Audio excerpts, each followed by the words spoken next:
That sounds fun. That sounds fun. Check 1, 2 on the microphone. NEF down, then your car to your home. Every week it's something new. A deep talk or an interview. She'll make you laugh, she'll make you cry. When it's dark out, she's a light. When you're down, get you feeling right.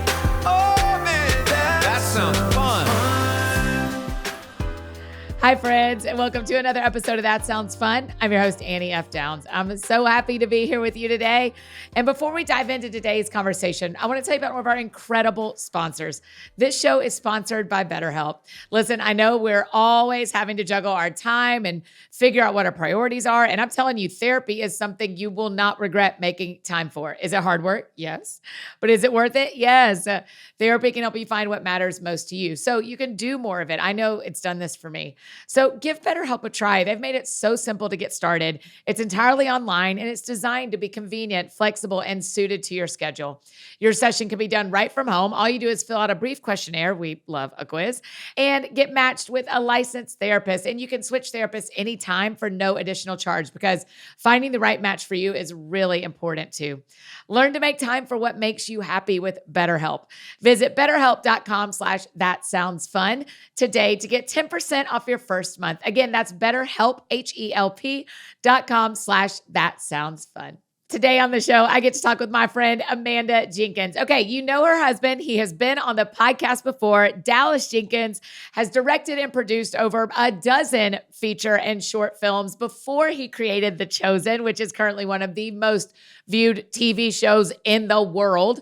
So Amanda is an author and lead creator of The Chosen's additional content, the latest being a beautiful interactive Bible study called God's Goodness for The Chosen. It serves as a companion guide to season 4, but as you'll hear us talk about, it is mostly about suffering. It is really beautiful and deep, and I think you're really going to enjoy it. As for me, after we do the Let's Read the Gospels guided journal in April, this is going to be my summer study. So if we want to team up and do the same study for our Bible study time this summer, I'm going to be doing God's Goodness for The Chosen. So Amanda and Dallas live in Texas with their kids. You're going to hear all about them today. Amanda and I love being friends. You're going to hear it from the start. Our personalities are very similar, you guys. Buckle up. Here's my conversation all about Jesus, The Chosen, this new additional content, this interactive Bible study, and just everything else me and Amanda think of. So here's my friend, Amanda Jenkins. That sounds fun. Amanda Jenkins, welcome to That Sounds Fun. I'm so glad to be here. I mean, this is just like, this is how I feel. Dream come true, because we just want to hang out as much as we can. And this gives us like built-in hangout time. I know. Texting through the winter of, are you going to be here when I'm here? No. Okay. But maybe this date? No. So now I'm like, fine, let's do it. This is fine. We'll do it this Fine. time. In front of God and everybody. Fine. If this is how friendship happens, this is how it happens. That's right. Okay. It's the 10th year of That Sounds Fun. So we are starting every episode by asking, because the show is called That Sounds Fun, tell me what sounds fun to you, Amanda? A nap at this moment in my life. That is literally the first thing that's coming to my mind is a nap. Well deserved. Otherwise, normally Dallas and I are like, dinner and a movie is the most fun thing, or Disneyland. That would be my list. Nap, Right answers. In that order. Yeah, that's right. A nap that leads to dinner and a movie that leads to dinner. Will you remind us how old y'all's kids are? Yeah. 22, 20, 19, 17. 22, 20, 19, 17. So you're like doing the adult parenting part of this. Yeah. And it's not for the faint of heart, as it turns out. And I was warned that people saying, I know you're tired, when you have littles, I know it's hard, but it's easier than when they get older. And I couldn't understand that. Now I really super do. Yeah. So tell me the difference. I mean, I'm not doing it at all. So what is the difference? The adult problems, is that the difference? Yeah. Adult problems you can't just do for them, things that aren't fixed just by like a rock and a pat. I remember those days. Or like a sandwich. Yeah, exactly. A Band-Aid. It's all better. Right. No, it's like stuff you can't fix, and you have to surrender constantly to the Lord, and then you have to watch them do certain things well and really screw other things up, and you like you're at their mercy now. So yeah, it's my not nephew easy. is about to be 4, and I keep thinking like my sister was telling me a story about him at school and how he and this little girl, he said, she hugged me today. And I thought, someday somebody is going to hurt his feelings. What am I going to? I am a helicopter aunt, but what am I going to do when I someone now hurts have their feelings? I've adopted a broken heart for all of my kids' friends. I've adopted broken hearts for their exes. I like can't. I hate it when people are sad. I just hate it. I know parenting is holding other people's sadness for 18 plus years. Yeah. Right. I think forever. According to my mom, she's like, oh, you're not even halfway there. Right. I'm like, oh, right. Man. Okay. So how many of the kids are still in your home? Well, isn't that a funny question? Because I have some friends that are like grieving their absence, the kids' absence. We aren't doing that yet, which I'm thankful for. Our oldest graduated and came back just for a year. He'll be leaving this summer. But he's figuring out life, and he's like, okay, I'm not quite sure where I want to live. So he's living with us just for a minute. And then my second born came home for some health issues. So she's back until the fall. And so I only have one away right now at college. My other is still in high school. So I'm like, aren't and your you guys oldest supposed son to be works on The Chosen, leaving? right? Yeah. Are y'all supposed to be gone? So you're also seeing him in your work environment and in your home environment, and surprising. Yeah. And I like them all. I do. But you do get to the point where you're like, oh, there is a natural thing taking place where I'm like, I'm ready to go and do things, but I'm still like making you dinner. So that's interesting, you know? Do you know a thing I couldn't have predicted, Amanda, that you and Dallas are right in line with is we're all at the age that my friends who have been unable to be social for 18 years are coming back out. Like everybody's back out. And they're like, Annie, do you want to do dinner? And I'm like, dinner? You haven't been able to do dinner for 18 years. And so it's suddenly like all of y'all are like, hey, I've got time again. And I'm like, I still do too. So let's get back to it. It's really, do you feel that a little bit socially? Oh, yeah. And people that we want to go hang out with and getting excited about it. And although it is different on this end because I'm like, hey, it's 9 p.m. I got to get home. Like I do feel that. Oh, ma'am. Me too. Just to be clear, when you and me and Dallas hang out, it starts at 6. So I'm like, don't worry. Specials make more and more sense to me. I'm like, oh, that's how that happens. I'm like, now I understand y'all wanting to be there at 5:30 because you have to drive in the dark. And why am I even considering driving in the dark? But I do. I get it. All the things. I am heading strong into those years of like embracing it. You don't even care anymore. Like that's when you really know you're there. Like I don't even want to do it differently. I am very excited about being home. That's right. All the mom jean jokes people used to make, I'm like, oh, I get it. Because I'm going to wear skinny jeans in my coffin. Like you're going to have to pull them off of me. I'm never letting go. They're the new mom jean. They will be. Yeah. Just give it some time. And it's coming back around. I'm fine with it. Okay. So your husband has been on the podcast before, which is great. Yeah. And I loved hearing his story. And this morning when I was thinking about getting to talk to you, I thought I would love for you to tell your side. You're the wife who watched your husband fail a lot in the job he wanted and in the and the thing y'all were going after. Will you talk a little bit about like what was your role from the beginning? Because you're really involved with The Chosen. Was your role like this in every movie y'all did? No, this evolved with The Chosen. It was, he had his job and he would talk to me about things and maybe run some things past me sometimes, but I don't even know how it happened. Maybe out of total failure, maybe out of like, we're desperate. You're my only person. Let's talk through this stuff. I don't know, but it lined up with the kids being more independent. And I had started writing a number of years before. And so now it just made sense that I was on the, extra content outside of the show, that team. And then I'm super opinionated all the time. And he just like lets that in. So he's like giving me ground, I would say, in my opinions. It's not like I have a credit, on the show. Yeah. No, my name isn't going to go rolling by, but man, I'm all over the place. Yeah. So what's it like? I mean, so many of our friends listening have probably experienced this. What is it like when your husband, or some of our friends listening are married, guys that are married to women, but what is it like when your partner fails professionally and you have to be there. I mean, y'all couldn't have known The Chosen was coming. And so Dallas has these movies and these shows he's trying that aren't working, and he's still coming home and eating dinner at the dinner table. Like, what's it like on your side of that?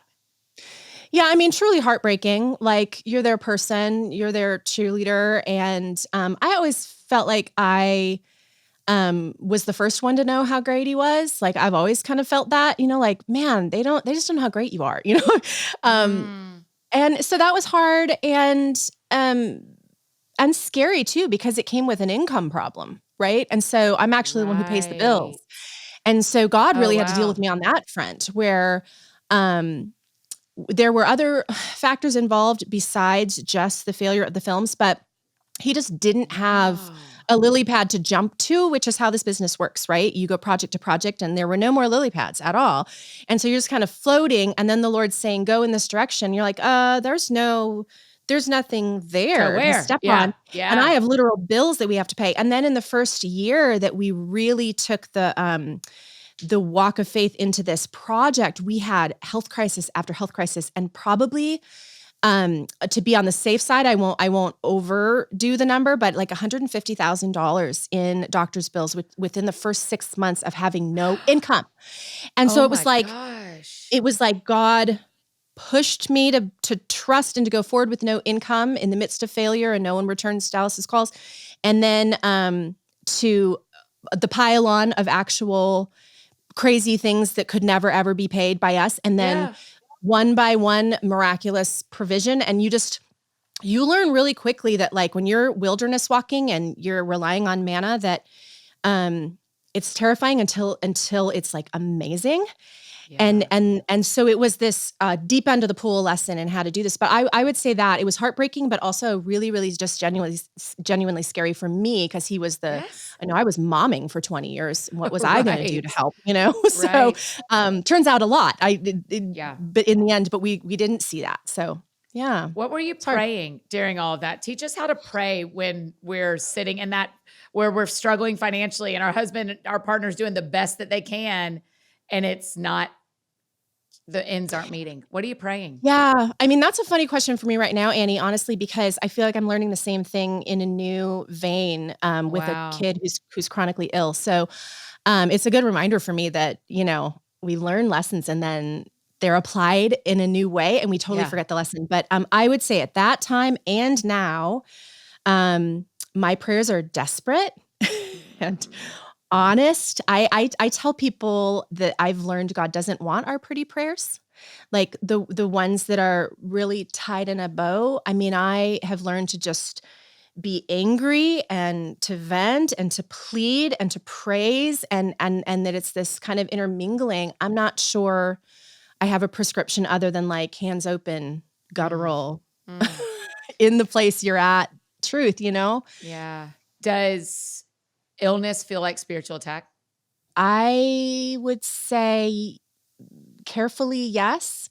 But maybe not the sickness itself. A lot of other people conclude what's causing. I mean, it's amazing. Since Job, people still are like, well, you have a sin problem. You have a generational sin problem. You haven't asked with faith for healing. You're like, listen, man, we have taken account of all these things. So a lot of people say what they think is causing it. And I would just say, I don't know, except that God's allowing it. So he's in it. And I would say it is probably definitely where we're most vulnerable emotionally toward attack. I know that's happening. I don't know what I would call the sickness other than the sovereign decision of the Lord, really. But yeah, we're just struggling our way through that new thing too. So it's always something that keeps you clinging, I suppose. I think that's really helpful to hear. Even I was texting with a girl I disciple this morning who's like, I'm anxious again and I don't know why, and I don't know what to do. And I don't know if this is something am I holding something like it's an idol, or is this demonic? Like, am I being, and I was like, but your language of like, what we know is God's allowing it. And so that is what we walk forward with, is what we know. Yeah. There's a lot of things we don't know. We can search our hearts, we can do all the things, but what we do know is he's allowing this. I feel this. I mean, Amanda, Yeah. one of the scariest things about moving forward in a calling is that I can't control whether the spiritual shrapnel hits other people. Right? Yeah. Right. And so you and Dallas are running after what God has you do through The Chosen and other things. I have a book releasing tomorrow, and we have a staff member who's really sick. As soon as I got the text at 2:30 in the morning, I went like, man, I am afraid. I mean, I could cry saying this to you. I'm afraid this is because of what they have signed up to do with us. Okay, yeah, but you know what? I will say the thing I've held to since the beginning of this calling. I had a moment, it's a journey, but I had a day, a moment, a meeting with the Lord when I was like going from not surrendering to surrendering. And he was asking us to go forward. He was asking us to go without a safety net, no income, he wanted us to go forward in this chosen thing. And I was wrestling because of my kids. And I was like, we were going to lose healthcare. We were going to all the things. And I was crying and pleading, and I would have ripped my clothes if it had been a thing, right? Like old school lament. Right. And I heard so clearly from the Lord when he's like, your kids are not a casualty of my plans. My plans are as much for your kids as they are for you. And I was like, wow, that is amazing. And I've held on to it, but also it's true for everyone that we come into contact with, because God is so much bigger. Like, it's not like someone slips his notice, like, oops, a daisy, that person got hit with this other thing. It's not like it can be unintentional. So that's been a real helpful clarifier for me when things are hard because of the show. I go back and I say, okay, wait, they're not a casualty of this calling. So we have to just give it time to see his purpose in all of it. But that's very helpful today. I think often I make the joke with my COO. I'm like, I'm tied to this ship. Y'all can jump off anytime you want. Right. Like, I'm tied to this calling. I don't get out of this. This is my whole life. Y'all are signing up to go through this storm. I'm tied to the mast. Storm that is Annie. Yeah, that's right. But I love what you're saying, because this is true for so many of our friends whose kids can be experiencing this too, or employees can be experiencing it. Other staff on church, is that no, God's placed them there with their own mast they are tied to. That has to do with what he's doing with them. When we went through adoption and we brought this whirlwind of a kid home, and our parents, grandparents stepped into some of that breach. And I remember going, oh, you're called to this too, turns out. Yeah. Like, I hadn't thought it. I hadn't done the math. Because obviously, and siblings are called to it, and extended family, but it's funny how it doesn't occur to you. It's not just, and of course it's probably a bit of our narcissism that causes us to not realize that it's not really our thing. It's the Lord's thing, and all the people, he brings, like, it's a good check in our spirits. I mean, all I'm doing is exposing my desire to control and thinking I can handle it. So that's what I'm exposing to you as my friend in front of everybody listening, is like, I just want to be able to control everything and keep everyone safe. And I think I should be able to do that. And that is not mine to do. Yeah. I am your kindred spirit on that. Oh man. Okay. So we're at season 4 of The Chosen. So, and then next week, I think it's on the app for everybody, right? So season 4, you could have already seen in the theaters, and then coming in March, it'll be on the app sometime. Yeah, I don't actually have the release date. I don't think there has been one announced yet, but it is coming shortly, I would say. Mm-hmm. How do you feel at season 4? I mean, this is kind of when, we're on the backside of this 7-season arc. I hadn't thought of that.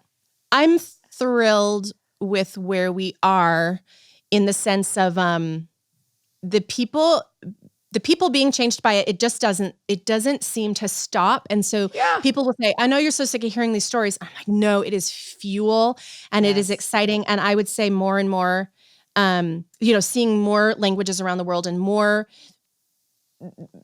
people being exposed to the gospel for the first time, or coming back to the church, or whatever it is, never gets old. And I'm thrilled about it. I'm dreading a little bit where the story's going, as most people are. Right. I'm even, as I'm writing, I'm now writing about these people, the followers of Jesus, with a just different, like everybody, a different attachment. I feel like I know them more than I did before the show. And so it just, everything's more real, everything's more heightened, everything's more sad, everything's more beautiful, it's all those things. I'm right along with the audience in that stuff, Yeah. That sounds fun. Hey friends, just interrupted this conversation to tell you about one of our incredible partners, Ritual. I know there are so many health trends we see floating around the internet. It is hard to know what to trust and what actually works, but we've got a legit option for you and one of my favorite multivitamins. Ritual will exceed your standards because it's clinically backed essentials for women 18 plus multivitamin, has high quality, traceable key ingredients in clean, bioavailable forms. The multivitamin includes omega-3 DHA to support brain health, vitamin D, magnesium, and boron to help maintain bone health, and iron and methylated folate to promote red blood cell formation. You take 2 capsules a day, which includes 9 key nutrients, and their unique beadlet in oil is even patented, you guys. Plus, the capsules feature a delayed release that's designed to dissolve later, which helps make it gentle on an empty stomach, which matters a lot to me, like remembering to take them when I wake up and get ready in the morning. It also has this minty essence in every bottle, which matters to me, keeping things fresh and helps make taking your multivitamins every day actually enjoyable. Plus, Ritual multivitamins are vegan, non-GMO, gluten and major allergen free, and certified B Corp. Ritual is essential for women, is USP verified, which basically means you can trust what you're putting into your body. Only about 1% of supplement brands on the market have the USP verified mark, which is crazy to me, but it shows the product contains the ingredients actually listed on the label. So yes, and thank you, Ritual. They have industry-leading sustainability standards too. Ritual uses scientific tools to select lower carbon packaging, prioritize sustainably sourced ingredients, and set ambitious climate goals. They're a female-founded B Corp, meaning they are holding themselves accountable to not just their company's financial health, but also the health of people and the planet. No more shady business. Ritual's essential for women 18 plus is a multivitamin you can actually trust. Get 25% off your first month for a limited time at ritual.com/thatsoundsfun. Start Ritual or add essential for women 18 plus to your subscription today. That's ritual.com/thatsoundsfun for 25% off. So remember, that link and pretty much every other link you could ever hope for are in the show notes or in Friday's AFD Week in Review email that we will send you. You can sign up for that in the show notes below as well. And as long as we're talking about good things to take for our bodies, let's talk about our kids too. I have another incredible partner to tell you about, Hiya Health. I want my mini BFFs to stay as healthy as possible, and our friends at Hiya Health have got the children's vitamins they will love and you as a parent can trust. So often, kids' vitamins are just candy in disguise, which is what I remember, because they're filled with sugar and other gummy junk kids don't need, but this is why Hiya Health exists. My Benny BFFs actually like it, and it's actually made with ingredients parents can trust. Hiya is pressed with a blend of 12 organic fruits and veggies and has 15 essential vitamins and minerals. It's non-GMO, vegan, dairy-free, allergy-free, gelatin-free, nut-free, and everything else you can imagine. It's all designed for kids of all ages and sent straight to your door, so you have one less thing to worry about. You also get these really cute stickers with your first shipment so your kids can decorate their bottles. It's adorable. We've worked out a special deal with Hiya Health for the best-selling children's vitamin. Receive 50% off your first order. To claim this deal, you must go to hiyahealth.com/thatsoundsfun. That's hiyahealth.com/thatsoundsfun and get your kids the full body nourishment they need to grow into healthy adults. Okay, now back to our conversation with Amanda Jenkins. That sounds fun. What do you know about Jesus that you didn't know before y'all made The Chosen? Oh, that is maybe one of the best questions I've gotten since we started this thing. I would say, and this is going to be weird, probably since this is super specific to where I am right now, but Jesus, the man of sorrows. And my answer too, my exact answer too. I did not know how sad he was. Yeah. I mean, it's life-changing. Because I think it changes how you do life. Mm-hmm. Like the purpose of life. I think we're always trying so hard, and it's that control piece for sure. Always trying so hard to have a good life. and have things go well. And whether that's being kind to others or to ourselves, I think we run from sorrow so much, and to realize that he ran to it, that he understands it, that there is no, whether it's socially, anxiousness or betrayal or feeling alienated or physical or whatever it is, like there's no stone unturned when it came to his sorrow. And so it changes the way I feel like I live, and not in the morbid way that it sounds at first, but in a fundamentally, what is the purpose of what we're doing here? And I do feel like the more we suffer and the more I understand how much he suffered, the larger my heart grows towards those who are suffering, which is really where we need to be more engaged, right? Yeah. So that. I'd like to thank Jonathan Rumi for how he plays it, for starters, because he just shows us with his face what Jesus might have looked like in those moments too. Right. But I've thought, how many times have I read Man of Sorrows? That Jesus was a man of sorrows. I mean, what a terrible title for an Enneagram 7. I would be like, not when we chase after. That's not the title we're going for. No, not at all. And so I've found myself thinking how brave people are that stay in the suffering, because I don't. Unless I'm in my most mature moments, I try to get out of suffering as quick as I can. And they don't. People who suffer sit in it. I mean, like, I'm learning the picture. This is so funny, but the picture that I have now, if you've ever seen Disney's Inside Out, is of sadness, the emotion of sad. I'm always joy. I'm like, we're fine, we're good. What can we do? Where can we go? How can we distract? And God's like, I'm going to need you to lay in this. Like, you're not moving for a while. So stop bouncing against the wall. And like, it is that exact picture, like that character lays flat on her face, Yes. And there's something to that, especially when we realize he meets us there.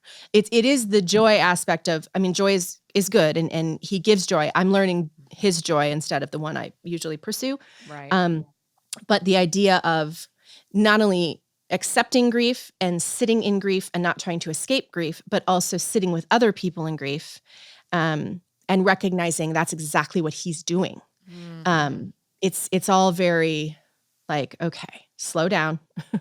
Slow down for the pain, slow down for even the joy that he will bring from it, right? Because we miss that too. Yeah. I think we pursue the wrong things and miss the fundamental great stuff he's got too. So funny thing to have in common with you. I know. It just says a lot about our personalities as well.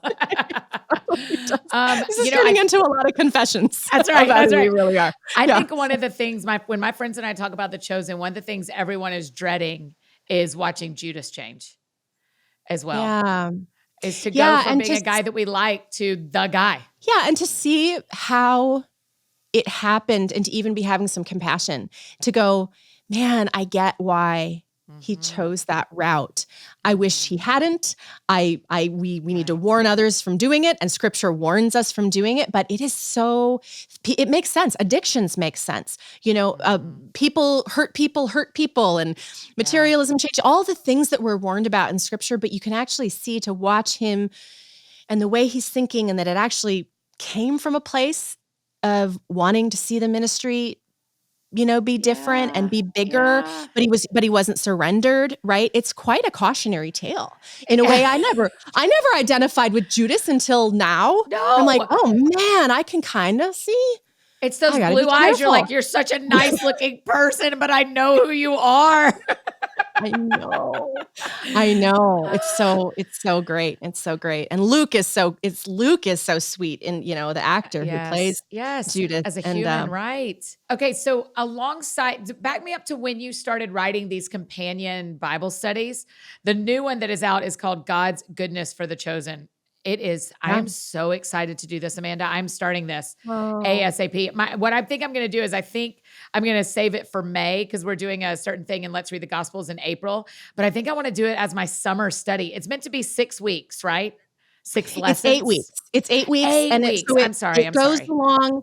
It doesn't track with the shows storyline, but it tracks with the show's theme.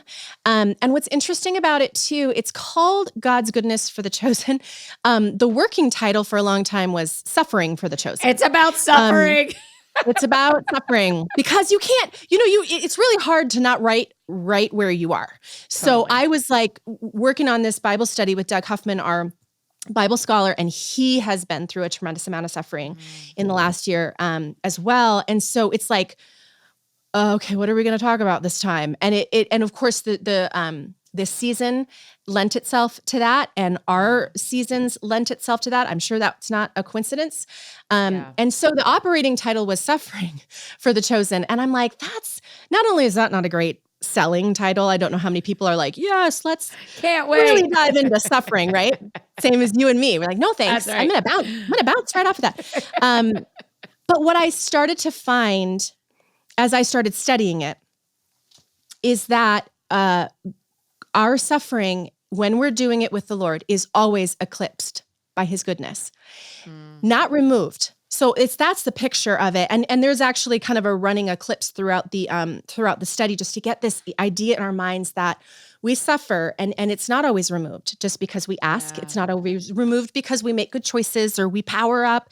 But the idea that it remains, but God's goodness actually eclipses it. And in all the ways that it does that, it really helped me walk through this season that we've been in. And again, that's why I answer the question the way that I do, because I'm seeing Jesus in my suffering, and then my eyes are off my suffering and onto his, actually, which was a lot worse. So it truly is about God's goodness for us, but in tandem with the ways that we suffer. And you said you were writing even before The Chosen started. So was this always kind of your path? Did you always want to write or do Bible studies? I was always a Bible study teacher, and I started to write about 2010. I mean, I had little kids, so I honestly, I started writing as an exercise because God was really taking me to the mat on some things. And I literally couldn't even keep track of all the things he was correcting in me. And so I started journaling. And but I'm married to a filmmaker, and I was watching a couple really fun shows at the time. And so it was kind of morphing into this Bridget Jones's Diary meets, I feel funny saying this to this audience, but meets Sex and the City, but not the sex part, just the narrative and how they wrote that show. Part. Yeah. Yeah. And then meets Jesus. And it was just kind of that combo. Interesting way that I was writing things down. And he was really taking me through these vice idols that I had in my life and kind of stripping them away. And Dallas, around what became chapter 3, Dallas was like, you're writing a book. And I'm like, no, like this is my super secret diary. Yeah. So it's not a book. It's like all the worst things about me.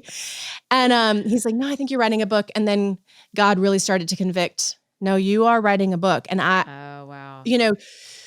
so I really did jump into writing feet first and accidentally.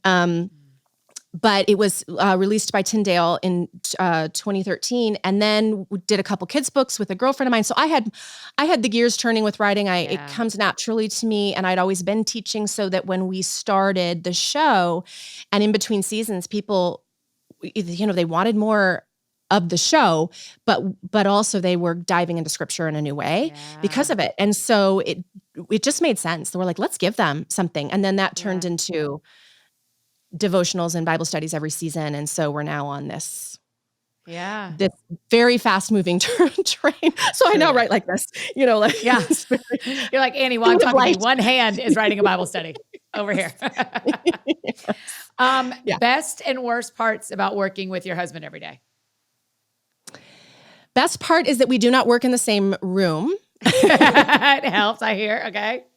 I have an office. He has a film set. Yes. No, that is not the best part. The best part is we are so aligned on our passion, on our vision, on our rejoicing at cool stories, at us, he and I, if we ever walk into a room full of fans or a new set location Yeah. are like looking at each other just like, this is amazing. Like, because when you share the journey with someone that like we get it more than anyone else, like where God has brought us from. So that's the best part. Worst part is about this particular thing is that it just doesn't stop. Like we live, eat, breathe this stuff. And so we actually have to choose to be really disciplined around the dinner table with kids. Like sometimes you're like, there's something huge happening, but we'll be like, tell us about your day. Still, because we always used to be like that, it came easier, but now he and I just want to like, and then this happened and we got to do this. And how about this? And we're juiced about it. Yeah. But we still have other people in our lives that we need to talk about other things. So, it's all consuming. And sometimes that gets in the way of normal things. It is there've been a couple of times where men I've dated, we've had similar-ish jobs. And so it is very fun to just be like, let's just chop it up. Like, let's just talk about work. Like we can talk about it and it lights me up too. Yeah. And so I totally get, but then when there are 4 other people who need to be seen and there's sports to talk about and there's things. Yeah. There's lots of current things events. outside of it. Other things besides The Chosen. Things that are relevant. Speaking of seeing things, what was it like the first time you got to the set, the one in Texas? Like the first time you see the rebuilding of Capernaum and Jerusalem and all the places that one set is. What did you think? Yeah. I mean, from a distance driving up, you can actually see the dome from a distance, which was breathtaking. But I'll tell you, the first time I was there, in the process of it being built, there was a man who was a professional, I'm not going to say it right, but a professional chainsaw guy. Yes, like he did things with a chainsaw, and that was his like life. I don't know. Okay. I don't know if you're chopping down trees. Competitions or for his job? Both. Yes. That's what I was hoping you'd say. I hope your next sentence is, and he's not married to anyone yet. So Annie, I'd like you to meet this professional chainsaw guy. He might have about 20 years on you, but he was this salt of the earth guy. Yeah. And he was working for us because he was taking every single plank of the dock that became, the front of our set and carving into it to make it look aged and period appropriate. Yeah. And he put his chainsaw down and it was, you're talking plank after plank after plank. It's a huge amount of wood. And he, with tears in his eyes, this lumberjack of a man was telling me how he feels like his whole life has led him to this in order to be able to serve the kingdom in this way. And he was the chainsaw guy. And I was like, this is so cool and so crazy and so of the Lord, and including so many people. I could never weather boards for a dock. Like that took that guy, that skill set, his testimony, his life story that got, it was just across the board. Those are the stories that we hear of people who are working on the show. And so to me, every time I think of the set, I think of that guy. I know the bones of that place there were construction guys there who their Bibles planted around the set because they were intentionally praying over and dedicating the land. And these were like the guys in the orange construction vests. Like this is a place that has been bathed in prayer and purpose. And so to me, I see the bones of it, It is, it's amazing because as we're talking about what Dallas does and what Chainsaw Guy does and what Jonathan Rumi does and what Lucas does and then what you do, it is like the Lord has pulled all these people in their gift set and said, here's what you're going to do around this project to make it complete. Because these studies you're doing, as I was flipping through it today, Amanda, I was just like, this is so deep. It's just so deep because this one is particularly around 1 Peter, correct? Yeah. Mm-hmm. So then you're also like, Peter, I love him. I know. I love him. I know. It feels different writing it now. Like I said, I feel like I know them a little bit better. But yeah, and our my co-writer on the studies was my Bible professor in college. No way. And Dallas and I went to college together, and we both were Bible majors. Yeah. And this was one of our favorite humans, like not just his classes, Wow. but just he and his wife we adored and stayed in contact with for 20 years. And so that's just another piece of like, when it came to writing studies, I have a lot of experience, but I really did want to go deep on these studies and I didn't want to get anything wrong, And so I approached Doug, who is actually one of our scholars who gets all the scripts as well. And he's in our Bible roundtable discussions and you can see him there. But he's just this wealth of information. And so I get to mine all of his incredible expertise. And then I joke with him. I'm like, and then I'm going to say it like a human. Like that's my role. You're going to give me all the smart stuff and I'm going to say it like a human and we'll be a great team. Well, I mean, on just about every section, there's a for Bible nerds like us section. That's the Doug stamp. I mean, I love it. And I am such a nerd. I know. I am too. I mean, there's for our friends watching on YouTube, there's like a chart that for the Bible nerds like us, which is us here. That sounds fun too. Of every Old Testament. So it says some of the Old Testament prophecies, some of the Old Testament prophecies and their fulfillment in the New Testament. So it's the Old Testament scripture, the New Testament scripture, and how Jesus did it in a chart. I was like, this is my nighttime reading tonight. I'm just going to lay in bed till it falls and hit me on the face reading through I'm all that these. way too. I get so excited about that stuff. And I go on rabbit trails where from a word, from a verse, I'm like, I want to know more about that word, Same. I know. Okay. Do you know how to read Hebrew or Greek? I do not. No. That's why I need Doug. Yeah. We've got a Doug for that. Yeah, no, I'm not that committed, to be honest. That's exactly right. Well, I mean, it's just amazing. And so it's called, I genuinely don't know this answer. It's called an interactive Bible study. What part is interactive? Because it goes with the show. It goes with the show. In the beginning and end of every single lesson, there are script excerpts. And so you can see how it's interacting with the show. And we make reference sometimes to the storylines. But the interesting thing for us, and that I felt so convicted of when I started writing, is that some people have complained that we're not following the show more closely because they really just want to keep talking about the show. And I'm like, listen, the show is absolutely steeped in scripture, but we don't have, all of these conversations from this location to that location or how different storylines tie in. That's really this biblical narrative that the guys have created. I don't want to study what they're fictionalizing essentially from, historical fiction and the biblical truth of it. But, and so we really decided these studies are not a supplement to the show. The show is a supplement to the study. So the whole point is that the show leads people back to scripture because it's just a show. Yeah. And so we love the show and we love what it's doing, but the end game is scripture. And so we really heavily focus on that. That sounds fun. Hey friends, just interrupting this conversation one more time to tell you about one of our incredible partners, Liquid IV. What is your reason for wanting to be more hydrated? Do you just forget to drink water? Are you working out a lot? Do you feel run down? Or are you often on an airplane? Y'all know we are Liquid IV fans around here. So no matter what your reason is, Liquid IV is here to help with your hydration goals. Plus, it just tastes great. If you want to keep your emotional support water bottle filled with Liquid IV, the one you carry around with you at all times, or take it with you for a workout or add it to your water bottle on a plane. I do that every flight I get on. There are 3 sugar-free flavors that you are going to love: the lemon lime, the green grape, and the white peach. Y'all, they are so good. Liquid IV has 3 times the electrolytes of the leading sports drink, plus 8 vitamins and nutrients for everyday wellness. And it's all in one single sugar-free stick, so it is easy to take with you on the go. We keep them in the office, and everyone has a different flavor they like the most. Mine is the lemon lime, but also that peach. We definitely have some fans of the green grape.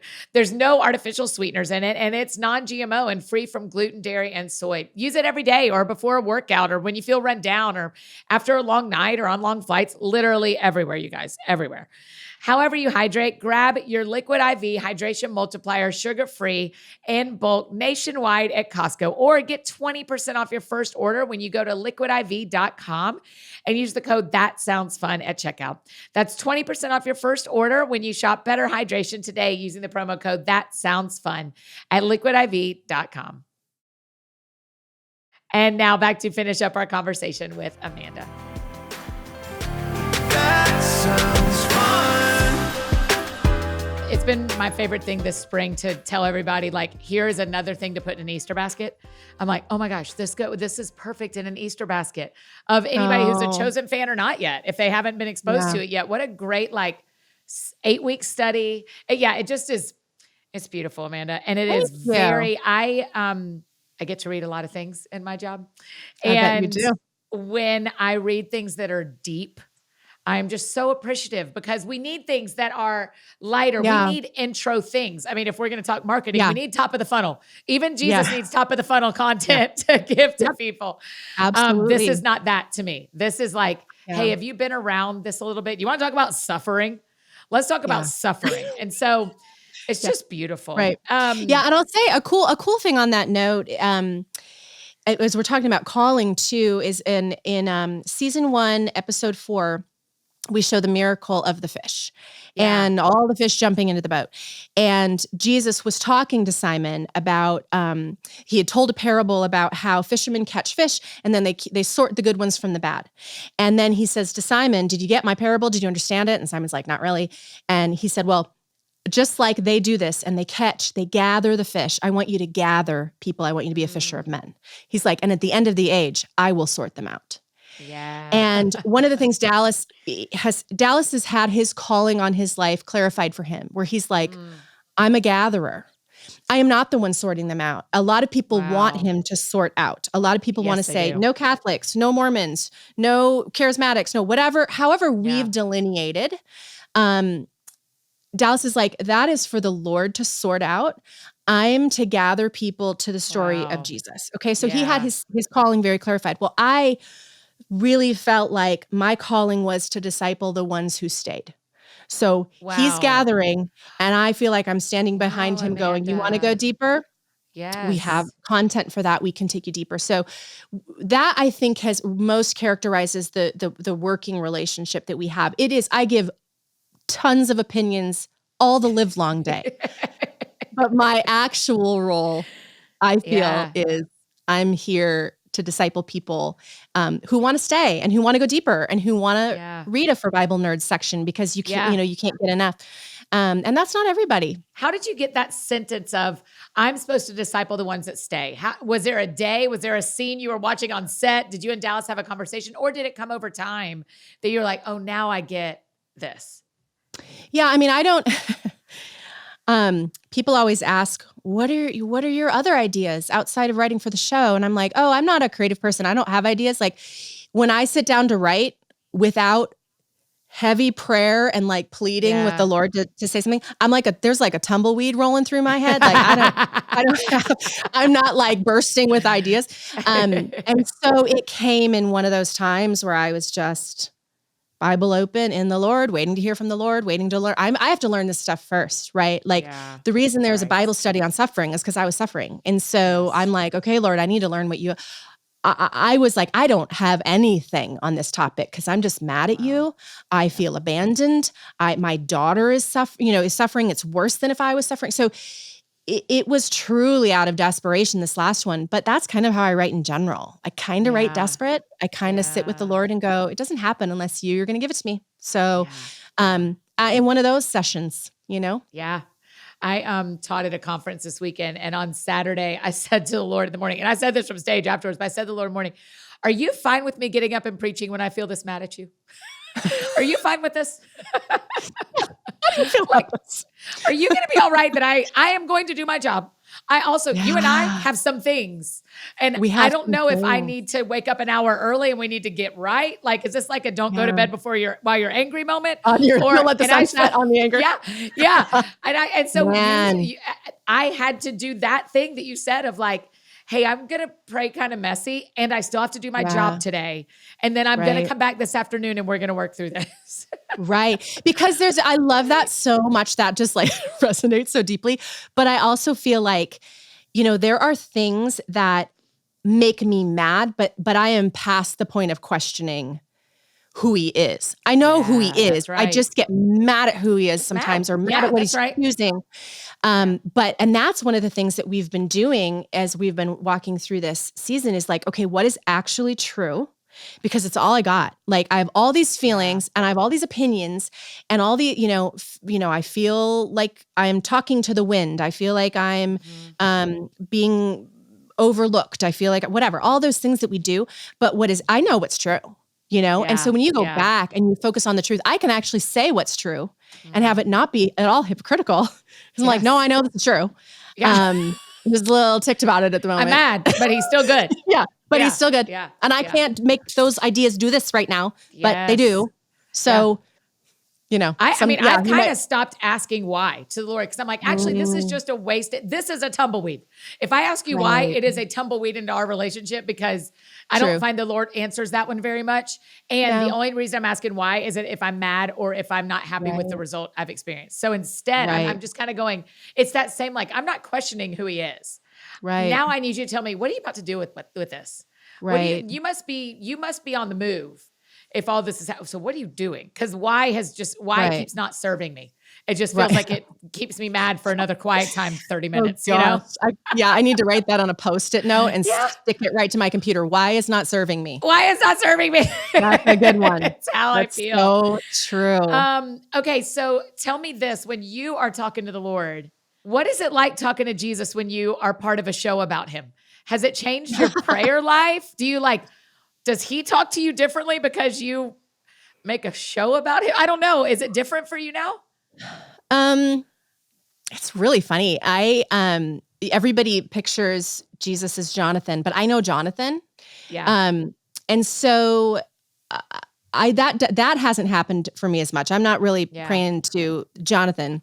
Probably good, everybody. Everybody put that sticky note on your computer.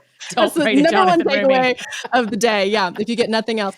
But I would say that I feel like the thing that has made me pray differently is how I'm seeing what he's doing impact across all demographics. Yeah. So it's the closest thing. I would say it's the closest thing for me. I didn't grow up charismatic. I was a good old Baptist girl.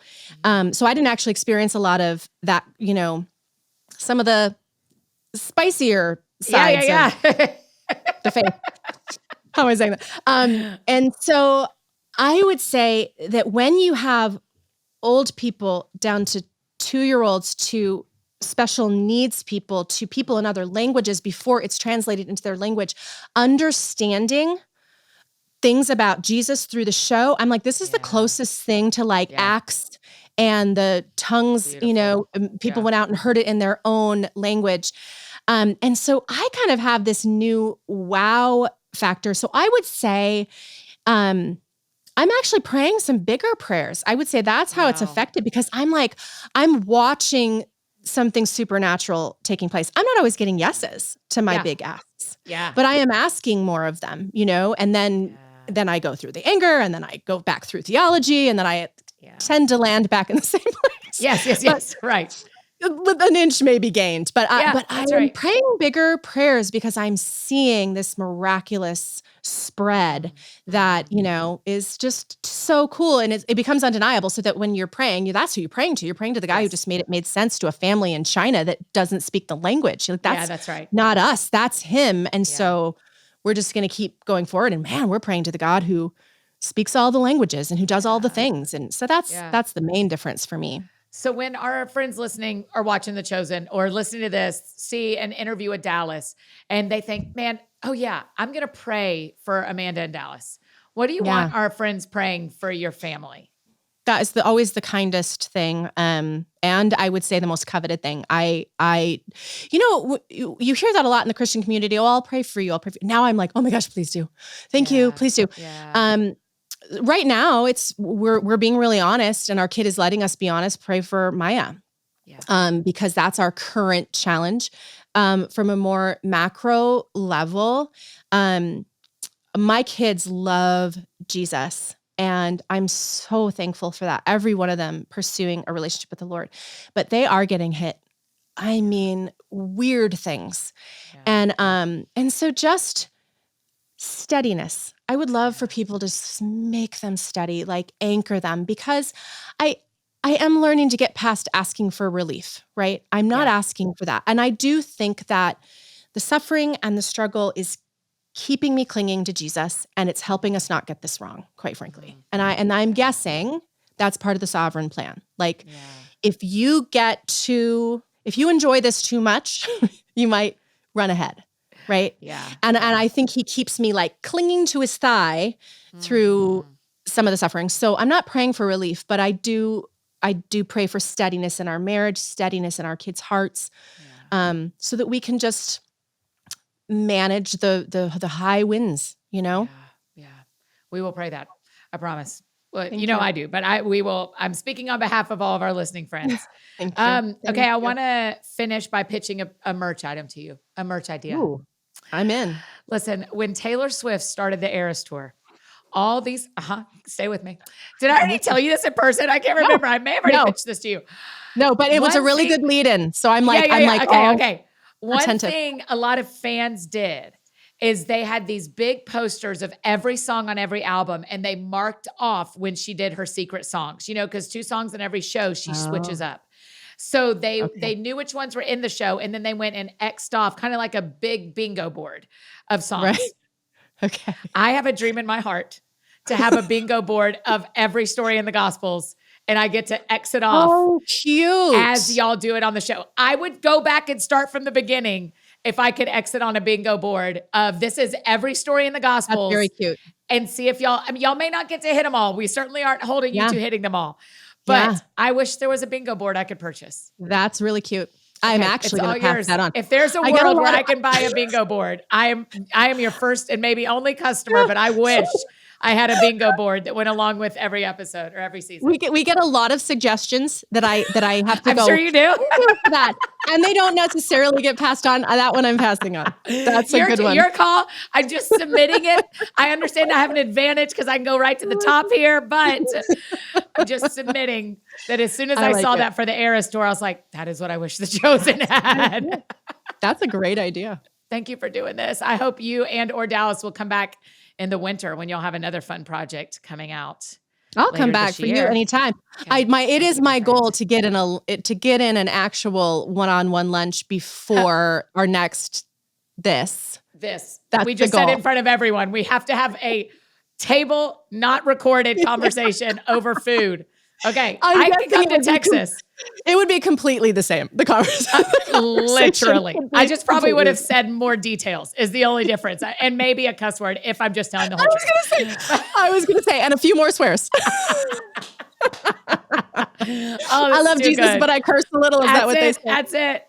Amanda, thanks for doing this. Thanks for The Chosen. I can't wait for people to get this interactive Bible study to go along. It's beautiful. Thanks, Annie. Thanks, friend. Oh, you guys, isn't she great? I know, she's so fun. Now listen, when I ask our guests what we can pray for, I hope you will scribble that down on a sticky note or write it in the back of your journal or add a note to your phone and say, okay, I'm going to remember to pray for the Jenkins family during this process of creating this show and these resources. So isn't she just the most fun though? I know. Putting her and Dallas together, you need to go back and listen to that Dallas episode. We'll link it in the show notes as well, but putting the two of them together, it's awesome. Hey, make sure you go get your copy of God's Goodness for The Chosen. And it is great to go along with right now as we're watching season 4. But if you want to save it, go ahead and grab it and save it. And us do it all together in May. I mean, we won't do a group or anything. I'm just telling you what I'm doing. I'm going to do this study for my summer. If you want to do the same, go ahead and order it. And Amanda doesn't really do social media, but if you want to tell her something, you can leave it on my post. You can go over to Dallas and leave it on Dallas's Instagram. If you just want to encourage her today, you can do that on his social media or on mine. And I promise the message will get to her. And if you have not watched season 4 yet, you guys, you could see it in theaters. It's getting ready to come to the app, so get ready. But in the meantime, go back, catch up season 1, 2, and 3. And also, if you head to my YouTube, youtube.com/AnnieFDownsTSF, like that sounds fun, we have got some behind the scenes interviews I got to do with a lot of the cast, including Jesus, our friend Jonathan Rumi, and Dallas, a lot of the people involved with The Chosen. behind the scenes during season 4, and that is available now on YouTube. A lot of people are finding it and watching it. If you want to go find it, it's there for you as well. So make sure you catch up on season 1 through 3 of The Chosen and the videos we have for you on YouTube, and get ready for season 4 coming to the app and everywhere we love to stream it. If you have any questions from this episode, drop them in the Q&A box on your Spotify app if you're a Spotify listener, or just send them straight to us on That Sounds Fun podcast on Instagram. We love answering your questions there in the DMs and in comments. If you need anything else from me, you know I'm embarrassingly easy to find. Annie F. Downs on Instagram, Twitter, Facebook, all the places you may need me. That is how you can find me. And I think that's it for me today, friends. Go out or stay home. Do something that sounds fun to you, and I will do the same. Today, what sounds fun to me? Well, we're recording this on Monday. You're hearing it on Thursday. So I'm getting to go to Carnegie Hall tonight. Lillian is playing violin there. I think you heard me talk about this on Monday. And my friend Travis Cottrell is singing, and it is the day before our Devo releases. Let's Read the Gospels guided journal. It feels like a perfect way to celebrate this book is to go listen to Travis sing about Jesus at Carnegie Hall. So that is what sounds fun to me. Y'all have a great weekend, and we'll see you back here on Monday with my dear friend and the woman I call America's spiritual director, Emily P. Freeman. We'll see y'all then.